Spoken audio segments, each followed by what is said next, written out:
communication. You want to tell them what that is? Yeah, so communication is the exchange of information, exchange of ideas, exchange of thoughts. In any kind of relationship, communication is very important.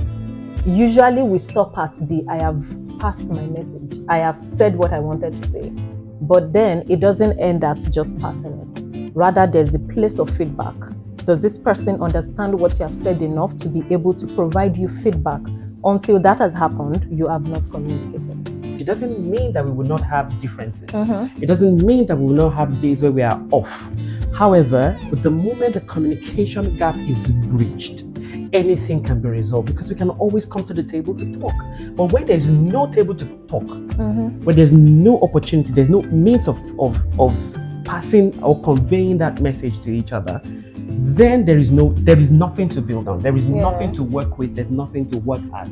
Communication is the bridge that holds two people together, such that no matter what is happening, as long as you are still communicating, there's hope. Sometimes, because we have communication issues, some of us pull back and we just say, I would rather keep quiet because he doesn't listen to me or because he doesn't want to hear me. But those are the greatest opportunities. You can never work at a relationship, at a communication, by keeping quiet. Nobody's communication ever got better by keeping quiet. No, you get better by talking. You have to keep talking, no matter what happens. There's something I tell my wife: no matter how pissed we are at each other, we still talk. We will still talk. I mean, we are pissed, we are angry, we will still communicate. I may squeeze my face to say it, but there still has to be that communication, because in the silence is where the devil dwells. Once there's silence, there is isolation. Once there's isolation, a lot of things brood in the darkness and things just go in very different directions from there. And sometimes you're wondering, how did we get to where we are? And to also add is we need to understand that your partner is not a witch or a wizard. They cannot know what you are not saying. You can frown, even though there are other forms of communication that is not necessarily verbal. But you can frown from today till tomorrow. There's still a point where you have to voice out what is going on with you for me to understand you. So we need to understand this person they do not have that one magical ability to just understand what you are not saying.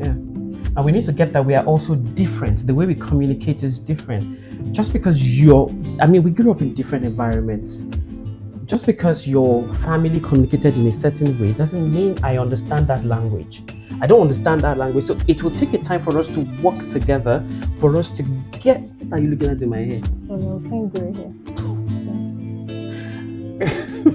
It will take time for us to work together to be able to understand each other and form our own connection, such that we can really form our own form of communication. What works for us. Yeah, because it's different for everybody. But we need to understand that we are different. Ab initio, we are so different. We say, he doesn't get me, he can't get you, he doesn't speak your language.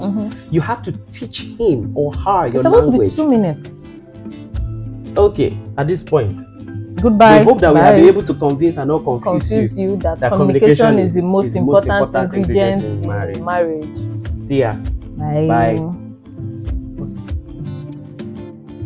It's not possible yet.